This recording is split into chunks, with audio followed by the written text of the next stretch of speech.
ஏய், இன்னைக்கு நம்ம ஹவுஸ் ஓனரை பார்த்து எப்படியாவது பேசி நம்ம பிரச்சனை தீர்த்துடணும். என்ன ஆனாலும் இன்னைக்கு விடக்கூடாது. வரட்டும் பாத்துக்கலாம். ஏய், வராரு வராரு வராரு.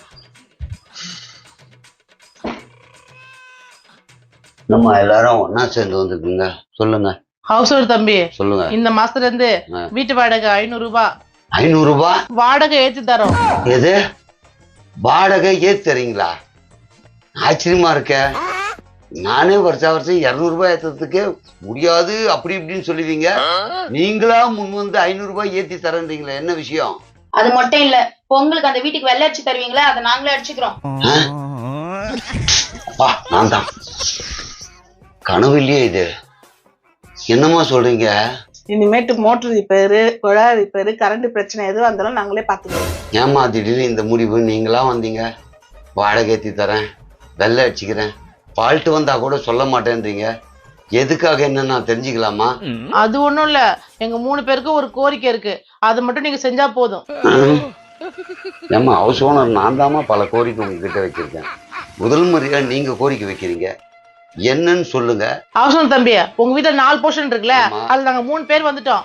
கோகிலா இருக்கால, புரிஞ்சு போச்சு. இந்த கோகிலா வாடகை எடுத்து இதெல்லாம் செலவு பண்ணலான்னு ஐடியா வச்சிருக்கீங்க. அது இல்லைங்க, அவங்களுக்கு காலி பண்ணுங்க. காலி பண்ணட்டுமா? ஏய், என்ன நினைச்சுட்டு பேசுறீங்க இதெல்லாம்? காலி பண்ணா அது இல்ல, தப்பு தப்பா புரிஞ்சுக்கிறீங்க. வீட்டை காலி பண்ண சொன்னோம். வீட்டை காலி பண்ண சொல்லணுமா? ஏன்? அவளோட புருஷன் சரியில்லை. புருஷன் சரியில்லையா? ஏமா அதுக்கு அவன் பொண்டாடி தான் வருத்தப்படணும், நீங்க எதுக்கு வருத்தப்படுறீங்க? அவன் சரியா இருந்தா எல்லாம் கரெக்டா இருக்கும். அவன் சரியில்லை, இப்ப அதுதான் பிரச்சனை. சரி, அவன் சரியில்லை, அதுக்கு நீங்க ஏன் வாடகை ஏத்தி தரணும்? நான் எதுக்கு அவனை காலி பண்ண சொல்லணும்? புரியலையே. அட மரமாண்ட. எது? ஐயோ சாரி தம்பி, தெரியாம சொல்லிட்டேன். அவனை ஃபர்ஸ்ட் காலி பண்ண சொல்லு, பிரச்சனை பெருசா வருதுக்குள்ள. அவன் குடிச்சிட்டு வந்து உங்களை ஏதாவது தப்பானதுக்க பார்த்தானா? ஏங்க இப்படி அபாண்டமா பழி போடுறீங்க அவர் மேல? அவருக்கு குடிக்கிற பழக்கமே இல்லைங்க, அவர் வாய் இல்லாத பூச்சிங்க. என்ன பெரிய குழப்பமா இருக்க? ஏமா அவன் குடிப்பழக்கம் இல்ல, வாயிலா பூச்சின்னு நீங்க தான் சொல்றீங்க, அந்த குடும்பத்தை காலி பண்ணு நீங்க தான் சொல்றீங்க. எனக்கு ஒண்ணுமே புரியலையே. இங்க பார் தம்பி, நான் திருப்பியும் சொல்றேன், பிரச்சனை பெருசா வரதுக்குள்ள உங்களை காலி பண்ண வச்சிருங்க. சரி, இப்ப நான் கேக்குறேன், அவன் பொண்டாட்டி உங்க வீட்டுல வந்து இல்லாத பொல்லாத சொல்றாளா? குழம்பு கிழம்பு கேட்டாளா? அப்பப்போ காசு கேக்குறாளா? என்ன பிரச்சனை? அந்த கோகிலா எவ்வளவு தங்கமான பொண்ணு தெரியுமா? அவளை பத்தி தெரியாம இப்படி தப்பு தப்பா பேசாதீங்க தம்பி. ஏய், கோகிலாவுக்கும் சர்டிபிகேட் கொடுங்க, அவன் புருஷனுக்கும் நல்லவன் சர்டிபிகேட் கொடுக்குறீங்க. எதுக்காக அப்புறம் காலி பண்ண சொல்றீங்க? அவங்க நல்லவங்களா இருக்கிறதுனால தான் உங்களுக்கு காலி பண்ண சொல்றோம். ஏங்க நல்லா இருக்கிறவங்களை ஏங்க நான் காலி பண்ண சொல்லணும்? அவங்க நல்லவங்களா இருக்கிறதுனால தான் நாங்க நல்லா இல்ல. சத்தியமா எனக்கு புரியலமா. அவங்க நல்லவங்களா இருந்துன்னு போறாங்க, அதனால உங்களுக்கு என்ன பாதிப்பு? கோகிலாவோட புருஷன் கம்மியா சம்பாதிக்கிறான்னு அவ புடவை கேட்கறது இல்ல, வெளியே எங்கேயும் போகணும்னு சொல்றதுல, வீட்டை சிக்கனமா குடும்பம் நடத்துறான்னு சொல்றா, பிள்ளைங்களுக்கு எதுவும் வீண் செலவு பண்றது இல்ல, சினிமா கூட போறது இல்ல. ஆனா அதே எங்க புருஷன் கிட்ட நாங்க போய் கேட்டா பொழுது வெஞ்சதுல நைட்டு வரைக்கும் கோகிலா புராணமே. அதுக்கு இவ்வளவு சொல்றா என்னமா அதுக்கு அப்படின்னு கேள்வி கேட்டா, என் வீட்டுக்கார்ட்ட ஒரு நகை கேட்க முடியல, ஒரு வீடு கேட்க முடியல, எதுக்கு எடுத்தாலும் அந்த கோகிலா கேட்கறாளா, அந்த கோகிலா கேட்கறான்னா அவ புராணத்தையே பாடுறாரு என் வீட்டுக்காரு. முதல்ல அந்த பொண்ணு வீட்டை காலி பண்ண சொல்லுங்க. அது மட்டுமா, அவளை மாதிரி காலை 5 மணிக்கு எஞ்சி தெரு பேருக்கு சொல்றான் அந்த ஆளு.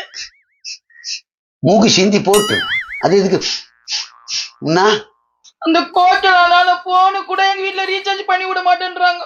இவ்வளவு சொல்றல்ல, முதல்ல அவளை காலி பண்ண சொல்லுங்க. சி, உன்னை பார்த்து எனக்கும் அதே மாதிரி வருது. அதெல்லாம் இருக்கட்டுமா, நீ கோகிலா கிட்ட போய் எடுத்து சொன்னீங்களா? கோகிலா உனக்கு தேவையாண்டு உங்க வீட்டுக்கார்ட்ட கேளுமா, எங்களுக்கு லைவ்ல பிரச்சனையா இருக்கு, எங்க வீட்டுக்காரங்க எதுனாலும் நீ கேட்காத மாதிரி நாங்களும் கேட்க கூடாதுன்னு நினைக்கிறாரு அப்படின்னு தெளிவா சொல்லிருக்கலாங்க. நீங்க சொல்ற மாதிரிதான் நாங்க போய் கோகிலாட்ட கேட்கலான்னு போலான்னு இருந்தோம். ஆனா அதுக்கு முன்னாடியே எங்க 3 பேர் வீட்டுக்காரங்களும் கோகிலா கிட்ட போய் பேசிட்டாங்களா? அட ஏன் தம்பி உன் புத்தி இவ்வளவு தப்பு தப்பா யோசிக்குது?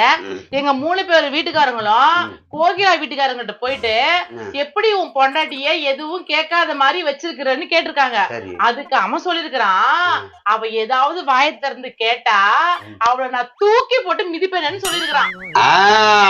இப்ப புரியுது. நீங்க சொல்லும் போது நானு கோகிலா ஒரு வேலை எதுவுமே கேட்காத பொண்ணு போல இருக்குன்னு நினைச்சேன். அவங்க கேப்பா போல இருக்கு. அவன் வீட்டுக்காரன் தெளிவானவன், தூக்கி போட்டு மிதிப்பேன்னு சொன்னதால கேட்காம இருந்திருக்கா. இந்த உண்மை உங்களுக்கு புரிஞ்சுதுல? அதே மாதிரி உங்க வீட்டுக்காரர் உங்களை தூக்கி போட்டு மிதிக்காம இருக்கணும், நீங்களும் கேட்காம இருங்க. இங்க பாரு தம்பி, நீங்க சொல்ற கதை கேட்கலாம் நாங்க இங்க வரல. அந்த குடும்பத்தை நீங்க இப்ப காலி பண்ணலன்னா கூடிய சீக்கிரத்துல உங்களை காலி பண்ண வேண்டியது இருக்கும். உங்க 3 பேரைய வீட்டை விட்டு காலி பண்ண வைக்கிறேன். அது முடியவே முடியாது. முடியாதா? ஏன்? 3 பேர் கையை சொல்லிடுவோம். நான் சைனீஸ் நூடுல்ஸ் மாதிரி இருக்கமா, போலீஸ் ஸ்டேஷன்ல போய் நான் உங்க 3 பேர் கையை பிடிச்சி ஈர்த்தேன்னா நம்ப மாட்டானே. நாங்க தான் அவங்க நம்புற மாதிரி சொல்லுவோம்ல. அது எப்படி நம்புற மாதிரி சொல்லுவீங்க? 3 பேர்ல ஒருத்தி துணியை கிழிச்சுப்பா, இன்னொருத்தி தலையை வச்சு போட்டுப்பா, நான் ஆன்னு கத்துவேன்.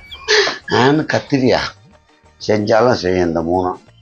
இப்ப அந்த ஒரு வீட்டு தானேமா பேசி முடிச்சு காலி பண்ணிடுறேன், நீங்க கவலைப்படாம போங்க.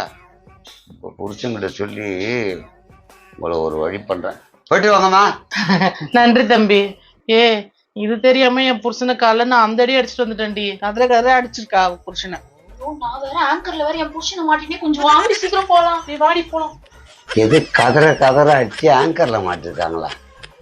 இந்தியாப்பட்டவன் உங்களை வாங்கி தர மாட்டேன்னு சொல்லியிருப்பானுங்க. இவளுங்க ஓவரா கேட்டிருப்பாளுங்க.